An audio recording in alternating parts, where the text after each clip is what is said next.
Last night on the app, which is by invitation only, this Clubhouse app, my bandmate actually invited me to it. Which basically allows people to it's like a clubhouse, right? It allows people to they get on there, talk business and all sorts of stuff, and it's an interesting concept because I would have never thought that there was a market for it. So Elon Musk last night, or the night before this segment was shot, did a clubhouse. He was talking about really everything modern. I was talking about a lot of the obviously the market situation with he was grilling a Robin Hood guy. He was talking about other things as well. The stonks, talking about Dogecoin. He was talking about so many different things. And because reporters couldn't get access to it, they got mad, which was hilarious to me because they have not done their jobs for a very long time. They're not doing it now. When the regime change happened with Trump going into Biden presidency, they asked him about ice cream and liking the hair of the president's press secretary and the relief that finally there's honest people in the White House. So it's like they don't even have to do their job anymore. This is an example of that. It's hilarious.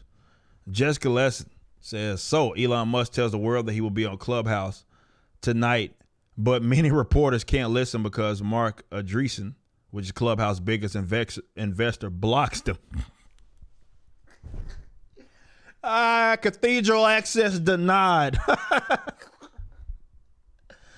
That's fucking funny to me. I don't know why that was so funny when I first read this. But it's Clubhouse biggest investor blocks them. So yeah, really time to think about powerful people have to shape the narrative exactly as they want. So basically the reporters that have been shaping the narrative exactly how they want for a very long time, especially the last 4 years, they're mad because they can't get access to shape the narrative. So it's like, wait a minute, the people can control their own narrative now? Well, wait a minute, that's not right.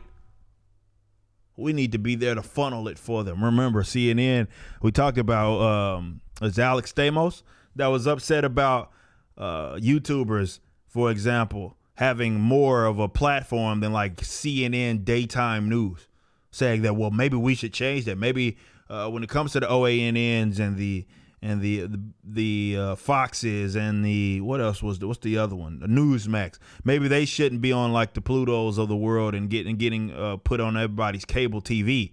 Or YouTube or something like that because they were upset, right? Because the information has to come through them, guys. They're the legitimate ones. They're the ones that are able to make sense of this. They're the honest ones, so they have to funnel it. So they're upset at the idea that the reporters couldn't get access to the White House, the Clubhouse. Jessica Lesson says Mark is a regular speaker on nightly tech show listened to by 100,000 plus, hosted by whoever that is. Says, but because Mark often speaks, reporters he blocked can't listen with thousands of others. It is one thing to block people from sending you messages, but listening to public conversations, clearly it's not that public. It's public to a degree. Right, it's public to a degree in that, okay, yeah, they announced it if you have access to the Clubhouse app and you can get there. But it's not unanimous in the sense that every single person that wants access to it can. Hell, you can't even get access to Clubhouse unless you get an invite. Right? So with that being said, they are very upset that Mr. Elon Musk didn't provide access so the reporters could tell you what was being said. Look, to me, you get what you deserve, especially considering how you've been duping the American public for a very long time, refusing to actually do your jobs, and you're doing it right now. See, people have realized that there's a lot of private journalists, a lot of private reporters, a lot of private just people really just picking up the narrative for themselves. See, there's once upon a time where you had to get the information through like newspapers, through the CNNs of the world. That was how you got all the information. But with the growth of the internet, the growth of social media, the growth of platforms has really given people a direct line of sight with the people they want the information from. So a lot of these guys have become more obsolete the bigger guys. So of course there's still a bunch of idiots who feel as if they're the only people that say things that are righteous.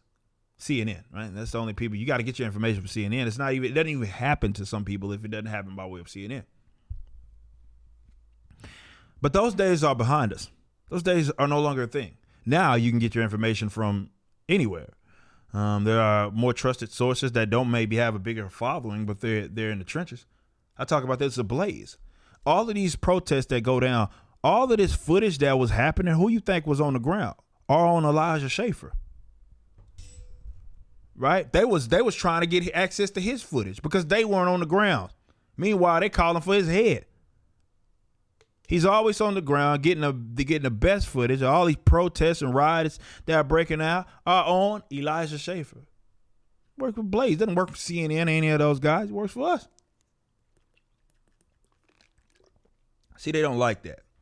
But there is a part of like that particular reporter group who reports for who you deem as the guys that have been in control of the information for a very long time.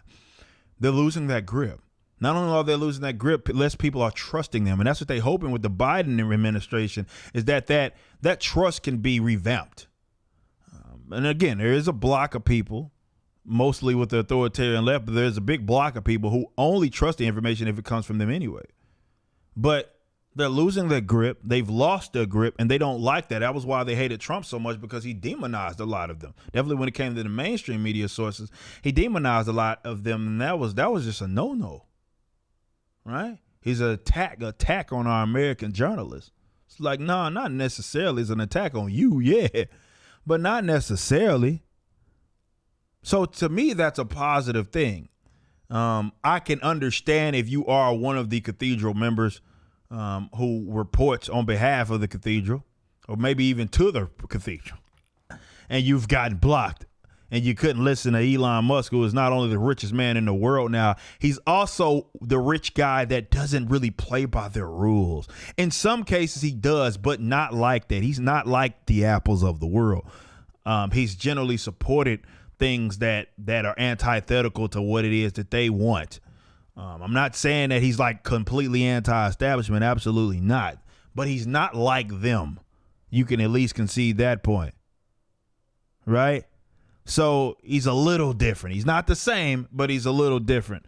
And they don't like that. So he's not playing by the same rules, not going through the proper channels, and he has all this power, and that freaks them out.